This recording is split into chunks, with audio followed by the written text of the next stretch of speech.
அனைவருக்கும் வணக்கம்.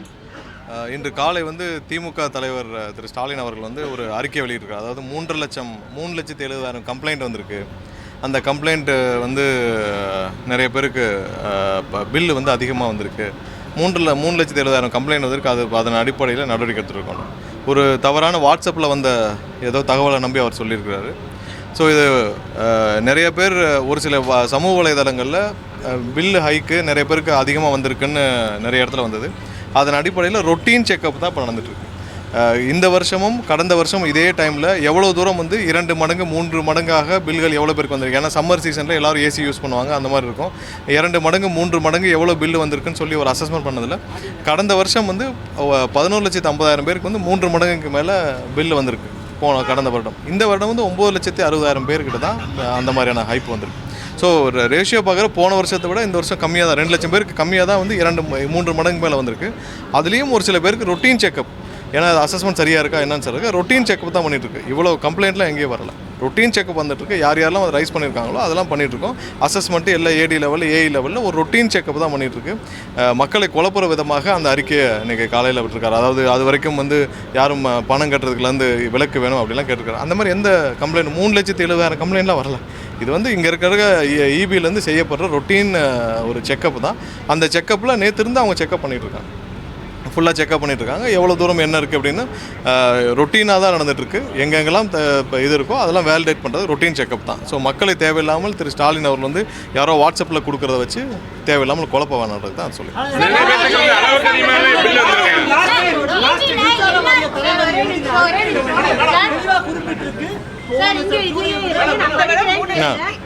இல்லை சொல்கிறேன். இல்லை என்னன்னா இல்லை என்னன்னா நான் சொல்கிறேன் உங்களுக்கு மொத்தம் எடுத்ததில் போன வருஷம் 11,50,000 பேருக்கு 11,50,000 இல்லை நான் விளக்க சொல்கிறேன். 11,50,000 பேருக்கான இது 2 மடங்கு 3 மடங்கு பில்லு வந்திருக்கு. இந்த வருஷம் 9,60,000 பேருக்கு 2 மடங்கு 3 மடங்கு மேலே பில்லு வந்திருக்கு. ஸோ அதில் ஒரு சில பேர்களுக்கு எடுத்து நம்ம ரொட்டீன் செக்கப் தான் பண்ணிகிட்டு இருக்கோமா தவிர்த்து ரொட்டீன் செக்கப்புக்கான உள்ள அறிக்கை, அந்த ரொட்டீன் செக்கப்புக்கு பண்ண அறிக்கை தான். இதில் எந்த கம்ப்ளைண்ட்டும் வரல. 3,70,000 பேர் கம்ப்ளைண்ட்லாம் பண்ணலை. நம்ம இல்லை இல்லை நாங்கள் தான் சொல்கிறோம். இல்லை நான் தான் அதுக்கு சொல்கிறேன் விளக்கம் என்னென்ன இருங்க. 3.7 lakhs மட்டும் இல்லை, நான் சொல்கிறேன் கேளுங்க. 3.7 lakhs 70 lakhs மட்டும் இல்லை, 9 lakhs இருங்க. அதான் சொல்கிறேன். 9 லட்சத்து இல்லை 9 லட்சத்து சொல்கிற கேளுங்க. 9,50,000 பேருக்கு இது மாதிரியான 3 மடங்கு வந்திருக்கு. அது போன வருஷத்தை விட 2 லட்சம் கம்மி.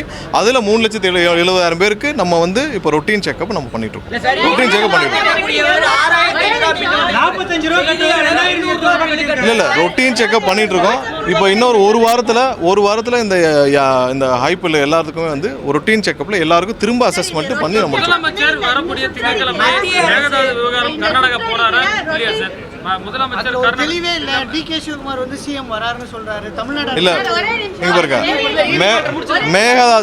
மேகதாது விஷயத்தில் நம்ம ரொம்ப தெளிவாக இருக்கோம். நேற்று கூட அதிமுக தரப்பில் தேவையில்லாமல் ஒரு இதை ஒரு ரிட்டர்னை ஃபைல் பண்ணியிருக்காங்க. அதுவும் திரு அக்ரி கிருஷ்ணமூர்த்தி அவர் தெரிஞ்சு ஃபைல் பண்ணுறாரா தெரியாமல் ஃபைல் பண்ணுறான்னு தெரியல. ஏன்னா சட்டசபையில் அவங்க எல்லாம் இருந்தப்போ தான் அந்த தீர்மானம் நிறைவேற்றப்பட்டுச்சு. தீர்மானம் நிறைவேற்றப்போ அவங்க எல்லாம் அவங்களுடைய அனைத்து எம்எல்ஏக்களும் அங்கே உட்கார்ந்து அவங்க இருக்கிறப்ப தான் அந்த தீர்மானம் நிறைவேற்றப்பட்டுச்சு. தேவையில்லாமல் மக்களை குழப்பும் விதமாக தமிழக மக்களுக்கு எதிராக ஒரு இதை அவங்க ஃபைல் பண்ணியிருக்காங்க உயர்நீதிமன்றத்தில். இன்டர்ஸ்டேட் இஷ்யூவில் எப்படி இவங்க உயர்நீதிமன்றத்தில் ஃபைல் பண்ண முடியும்னு தெரியல. அதுவும் இதில் சட்டசபையில் நிறைவேற்றப்பட்ட ஒரு தீர்மானத்திற்கு அவங்களும் சேர்ந்து ஒருமனதாக நிறைவேற்றப்பட்ட ஒரு தீர்மானத்திற்கு இப்போ போயிட்டு இவ்வளோ நாள் கழித்து போய் உயர்நீதிமன்றத்தில் வழக்கு தொடுத்திருக்காங்க. அது என்ன இன்ட்ரெஸ்ட்னு தெரியல. தமிழக மக்களுக்கு எதிராக பண்ணணும்னு நினச்சி அதிமுகலேருந்து பண்ணுறாங்களா என்னன்னு தெரியல. இந்த விவகாரத்தில் கண்டிப்பாக முதல்வர் அனைத்து தரப்புகள் மக்களையும் ஆலோசிச்சுட்டு வராங்க. கண்டிப்பாக விரைவில் இதற்கான முடிவுகள் என்னென்ன, லீகல் ஸ்டாண்டில் என்ன பண்ண போகிறோம், மற்ற விஷயங்கள் என்ன பண்ண போகிறோம்னு தெரியும். இது 2 மாநில பிரச்சனை. 2 மாநில பிரச்சனைக்கு நம்ம உச்சநீதிமன்றம் மூலமாக தீர்வு.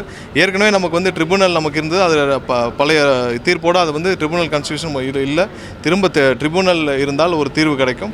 நமக்கு உச்சநீதிமன்றத்தை அணுக முடியும், ஒன்றிய அரசு தான் இதுக்கு தீர்வு கொடுக்க முடியும். அது இல்லாமல் மற்றபடி நம்ம சுமூகமாக என்ன பண்ணலாம் சொல்லி அனைத்து தரப்பு விஷயத்தையும் முதல்வர் ஆலோசித்து வர்றார். என்ன முடிவில் எடுக்கப்படும் விரைவாக எடுக்கப்படும். இல்லை அது சம்பந்தமாக முதல்வர் வந்து இதற்கு முன்னால் என்னென்ன முயற்சிகள் எடுக்கப்பட்டது, என்னென்ன முயற்சிகளில் சுமூகமான உறவுகள் முடிவுகள் எடுக்கப்பட்டது, இது எல்லாத்தையும் ஆராய்ந்து விரைவாக முதல்வர் வந்து இதுக்கான என்ன முடிவுகளும் அறிவிப்பார்.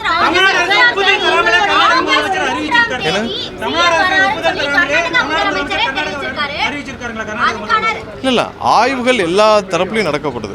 எல்லா தரப்புலையும் ஆய்வுகள் என்னென்ன செய்யலாம், எப்படி செய்யலாம். இப்போ இதில் சம்மந்தப்பட்ட வல்லுநர்கள், லீகல் எக்ஸ்பர்ட்ஸ் எல்லாத்தையும் பேசுகிறாங்க. என்ன பண்ணலாம், இதுக்கு முன்னாடி என்ன முடிவுகள் எடுக்கப்பட்டுச்சு, 20 வருடங்களுக்கு முன்னாடி என்ன எடுக்கப்பட்டுச்சு, 1980 என்ன மாதிரி முடிவுகள் எடுக்கப்பட்டுச்சு, எல்லாத்தையும் ஆய்வு செஞ்சு அந்த வர்ற டிஸ்கஷன்ஸ் தான். பட் இது வரைக்கும் காவிரி மேலாண்மை வந்து தண்ணி திறந்து சொல்லி திறந்து வராங்களா இல்லையா? இல்லை ஆணையத்திலிருந்து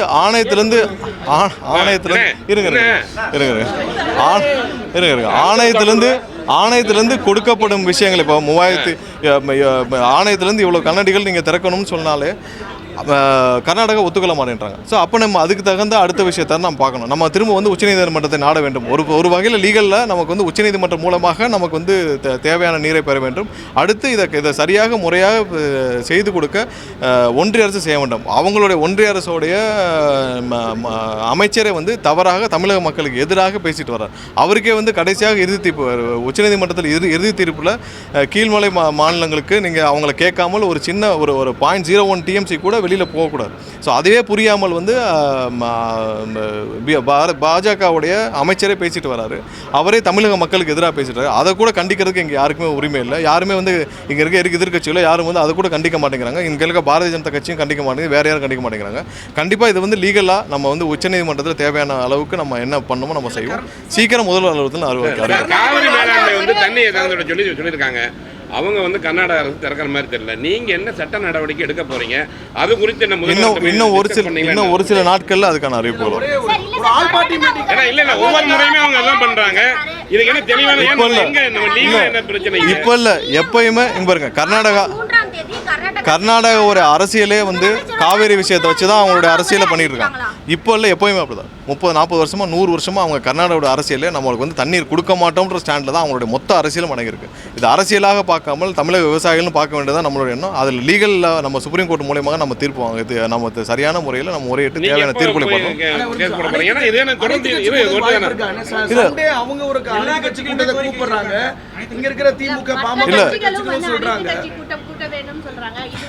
இல்லை எல்லாருக்கும் ஒரே நிமிஷம், நீங்கள் நிறைய கொஸ்டின் ஒரே மாதிரி கேட்குறீங்க. ஒரே நிமிஷம். இதில் இன்னும் வந்து ஒரு சில முடிவுகள் எடுக்கப்பட வேண்டியிருக்குது. முதல்வர் தரப்புலேருந்து இன்னும் ஒரு வாரத்துக்குள்ளே தேவையான முடிவுகள் அனௌன்ஸ் பண்ணப்படும்.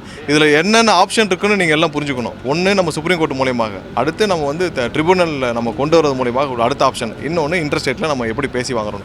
இது 3 ஆப்ஷன். அடுத்ததாக என்ன செய்யணும், அடுத்து அது இல்லாமல் ஒன்றிய அரசுக்கு அழுத்தம் கொடுக்குறது. இது 4 தான் நமக்கு இருக்கிற ஆப்ஷன். இதில் என்ன செய்யணுமோ கண்டிப்பாக முதல்வர்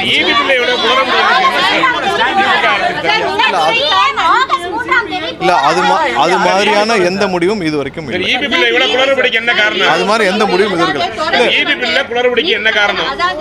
ஒன்றும் இல்லை. இல்லை ஒரே நிமிஷம் இபி பில் விஷயமாக ரீஅசஸ்மெண்ட்டு முழுமையாக நடந்துகிட்டு வருது. ஒவ்வொரு நாளும் இப்போ நம்ம சொன்ன அந்த 3,70,000 வந்து நம்மளாக எடுத்து தான் நம்ம ரீஅசஸ் பண்ணிகிட்டு இருக்கோம். இபியை வந்து மின்சார வாரியமாக நம்மளாவே எடுத்து தான் அந்த அசஸ்மெண்ட் பண்ணிகிட்டு இருக்கோம். விரைவாக இது முடிஞ்ச பிறகு ஒவ்வொரு நாளும் எவ்வளோ தூரம் அவர் சொன்ன விஷயம் அவர் சொன்ன விஷயம் இருங்க நான் சொல்கிறேன் இல்லை நான் இதை முடிச்சுக்கலாம். அதாவது என்னென்னா இவர் எதிர்க்கட்சி தலைவர் திரு ஸ்டாலின் அவர்கள் சொன்னது என்னன்னா 3,70,000 கம்ப்ளைண்ட் வந்திருக்கிறார். அவ்வளோ கம்ப்ளைண்ட் வரல, நம்மளால தான் அசஸ்மெண்ட் பண்ணிட்டு இருக்கோம். அசஸ்மெண்ட் பண்ணி முடிச்ச பிறகு கண்டிப்பாக அது ஒவ்வொரு நாளும் அதுக்கான எவ்வளோ நம்ம பண்ணியிருக்கோம், எவ்வளோ எரர் இருக்குன்னு நம்ம வந்து வெளியிட போகிறோம்.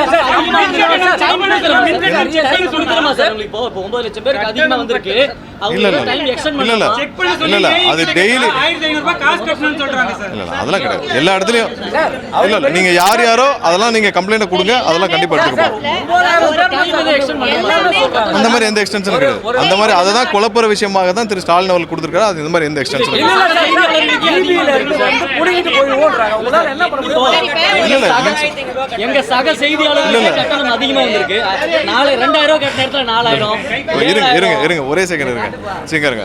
நான் திரும்ப தெளிவாக சொல்லிக்கிறேன். நீங்கள் எல்லாருக்கும் வந்து கொஞ்சம் புரியுற மாதிரி சொல்லிக்கிறேன்.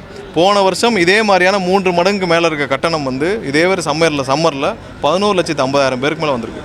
இந்த வருடம் வந்து 9,60,000 பேர்கிட்ட வந்திருக்கு. இதை நம்மளா வந்து இன்றைக்கி 3,70,000 பேருக்கு ரீஅசஸ்மெண்ட் கம்ப்ளீட்டாக பண்ணிகிட்டு இருக்கோம். நேற்று இருந்து ஆரம்பிச்சிருக்காங்க, ஒவ்வொரு இடத்துல பண்ணிட்டு இருக்காங்க. எங்கெங்கெல்லாம் வேரியேஷன்ஸ் இருக்கோ ரீஅசஸ்மெண்ட் நேராக போய் ஏடி லெவலில் ஏஇ லெவலில் கொஞ்சம் நான் சொன்னால் முடிச்சுக்கிட்டேன். ரீஅசஸ்மெண்ட் 1 வீக்கில் முடிச்சிடும். இதில் எந்த இடத்துலையும் பிள்ளை இருக்க மாதிரி தெரியல. அடுத்த மாதம் கட்டணத்துக்குள்ளே இந்த 1 வீக்கில் எங்கெங்கே நேற்று இருந்து எல்லாம் ஸ்டார்ட் பண்ணி ஒவ்வொரு நாளும் அதுக்கான ரீஅசஸ்மெண்ட் பண்ணி முடிச்சுட்டு இருக்காங்க. அங்கேயே ரீஅசஸ்மெண்ட் பண்ணி அங்கேயே அட்ஜஸ்ட்மெண்ட்ஸ் பண்ணி முடிச்சிடும். சொன்னேன் ஏன் பாருங்க, அங்கே போய் ரீஅசஸ்மெண்ட் பண்ணுறதுல அங்கேயே போய் ரீஅசஸ்மெண்ட் பண்ணி என்ட்ரி பண்ணி முடிக்க போகிறாங்க. இவ்வளோ தான் இதில் போகணும். சரி வேறு ஏதாவது சரி இப்போ நான் சொன்னதில் எல்லாருக்கும் புரிஞ்சுதுல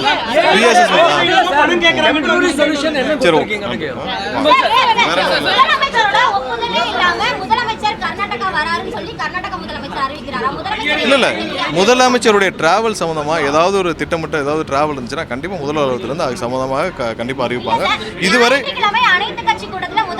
இல்ல அது மாதிரி ஏதாவது டிராவல் இருந்துச்சா டிராவல் இருந்தால் விரைவாக அது மாதிரி ஏதாவது டிராவல் இருந்தால் விரைவாக அறிவிக்கப்படும்.